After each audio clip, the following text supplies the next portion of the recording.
करविले इंद्रजिताच्या घाता रणे हनुमंता खवळणी. आणि लंकेतील लोक बोलू लागलेले आहेत, रावण मेला असता तर बरं झालं असतं, परंतु रावणाने असणाऱ्या इंद्रजिताला पाठवलं आणि हनुमंताने त्याला मारलं असेल, त्या ठिकाणी रावण मेला तर बरं झालं असतं असं बोलू लागलेले आहेत. करिता खयाचा कैवार रणे मारविला जैत्य कुमारा बोंब करिता निशाचरा दशवक्ता हडबडिला. आणि त्या ठिकाणी अकळ्याचा असणारा कैवार घेऊन इंद्रजित त्या ठिकाणी हनुमंताशी युद्ध करण्यासाठी गेलता, परंतु परत आला नाही. रावणाला चिंता वाटू लागली. इंद्रजित मेला किंवा जित कोणी न सांगती माता तेने गजबाजीला लंकनाथ केला रणघात वानरे. आणि लंकेमध्ये इंद्रजित असणारा मेलाय का जिवंत आहे हे कुणी सुद्धा त्या ठिकाणी सांगत नव्हतं. परत तर इंद्रजित आला नव्हता. अतिशय रावण असणारा घाबरलेला आहे. इंद्रजित मारिला रणी तरीच मारिल्या वीरसेनी तो जरी असता सावधानी कपी कैसेनी मारिता. आणि रावण असणारा रणभूमीचा अंदाज करत आहे.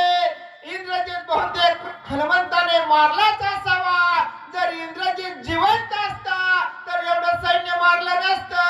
शोधू जावे जरी रणासी राक्षस भीती कपी पुछासी भूती बक्षिले प्रेतांसी तेथे कायसी ओळखी. आणि रावण मनामध्ये विचार करत आहे, तिकडं असणाऱ्या हनुमंताने इंद्रजिताला मारला असावं आणि त्या ठिकाणी भूतानी वेतानी म्हणले त्याला खाऊन टाकलं असावं, म्हणून त्या ठिकाणी एवढ्या राक्षसामध्ये असणारा माझा मुलगा असणारा इंद्रजित वगैरे नाही. रनिनी माला ज्येष्ठ सूत रावण मुखी धूळ घालीत दाही मुखी शंख करीत आक्रंदात अति दुःखे. आणि आपला असणारा ज्येष्ठ मुलगा इंद्रजित हनुमंत बाप्पाने रणभूमीवर मारला असावा, म्हणून त्या ठिकाणी रावणाला अतिशय दुःख झालेलं आहे. त्या ठिकाणी दाही तोंडाने रावण बोंबलू लागलेला आहे.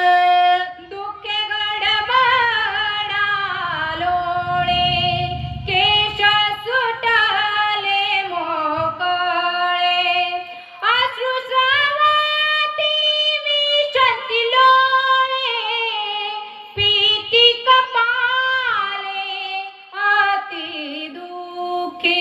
आणि मुलाच्या दुःखामुळे रावण असणारा गडबडू लागलेला आहे. डोळ्यातून रावणाच्या अश्रू येऊ लागलेले आहेत. मातीमध्ये तो लोळत आहे. इंद्रजिताचा केला घात रणी नाटोपे हनुमंत वानरी नचले पुरुषार्थ लंकानाथ अति दुःखी. आणि रणांगणाच्या ठिकाणी हनुमंता पुढे त्या ठिकाणी इंद्रजिताचं बळ चाललं नसावं, म्हणून हनुमंताने इंद्रजिताला मारलं असावं, म्हणून त्या ठिकाणी रावण अतिशय दुःखी झालेला आहे. ब्रह्मया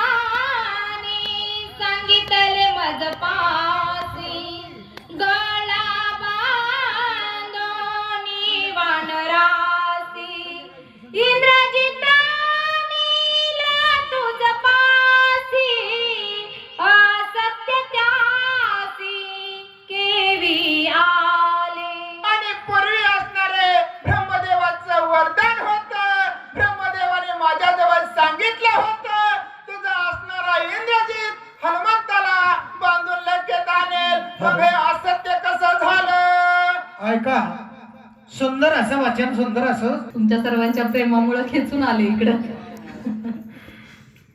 पाचारोणी चतुरानना त्यासी पूजे दशानना इंद्रजित नीलकपि बांधण ते तु वचन करी सत्य.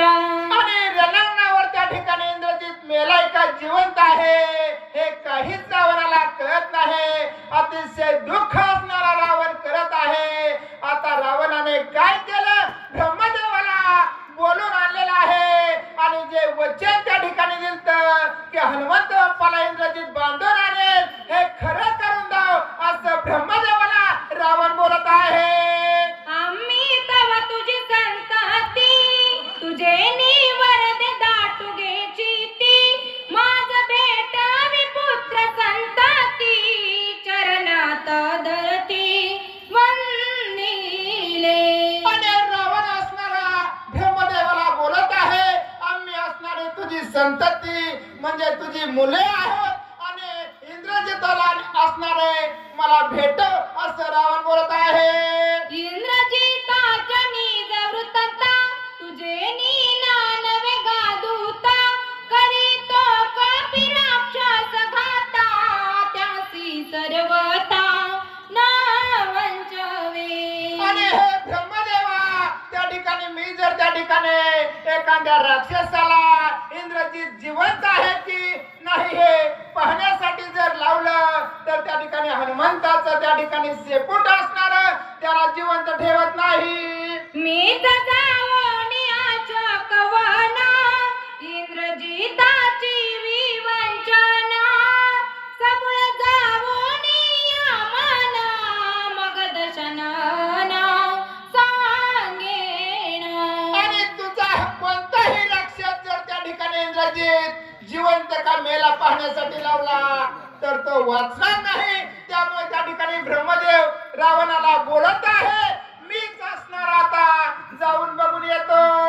इंद्रजित मेला किंवा जिता ग्लानी पुसे लंकानाथ वानरे गाजला अत्यंभूत आहे तो गुप्त मने ब्रह्मा.